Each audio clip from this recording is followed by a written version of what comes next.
he wrote, what was that song? For What It's Worth and everything. And that was really a spontaneous thing after the Sunset Strip riots and everything. That was probably the best thing, contribution that Buffalo Springfield made on a political level, or on a,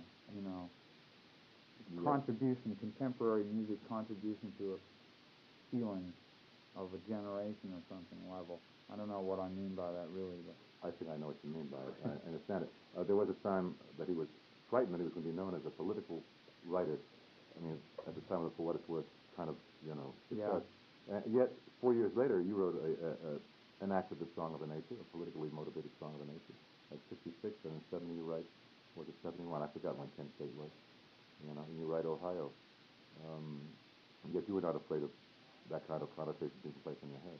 No, I didn't care because I figured by then that people didn't think I was going to do that. So I didn't feel that I would be typecasting myself as a political person. Although I don't really care. I think that writing that song was just a pure reaction to the cover of Time magazine, which was sitting there. I never really thought about it any other way. Picture of Allison, what's her name, sitting there with that dead kid lying on the sidewalk.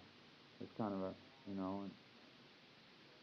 and now all this stuff, with the Segretti and all that, that whole thing that Watergate brought out about the actual people that went to the demonstrations and provoked these things to happen, to make the hippies and all the people look like a bunch of communists, make them look like a bunch of radicals, that would shoot and kill people and everything, trying to smear that whole trip, that revolution trip, and make a bad name. That's what those cats are trying to do, and that bugs me.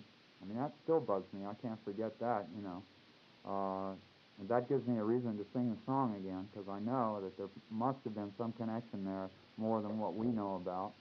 And the investigation and everything was all ludicrous, and the whole thing is just like the Kennedy assassination. It's just, we never really found out what went down. No, we didn't. The people who are trying to investigate it are the people who got the whole thing together in the first place. It just doesn't work that way.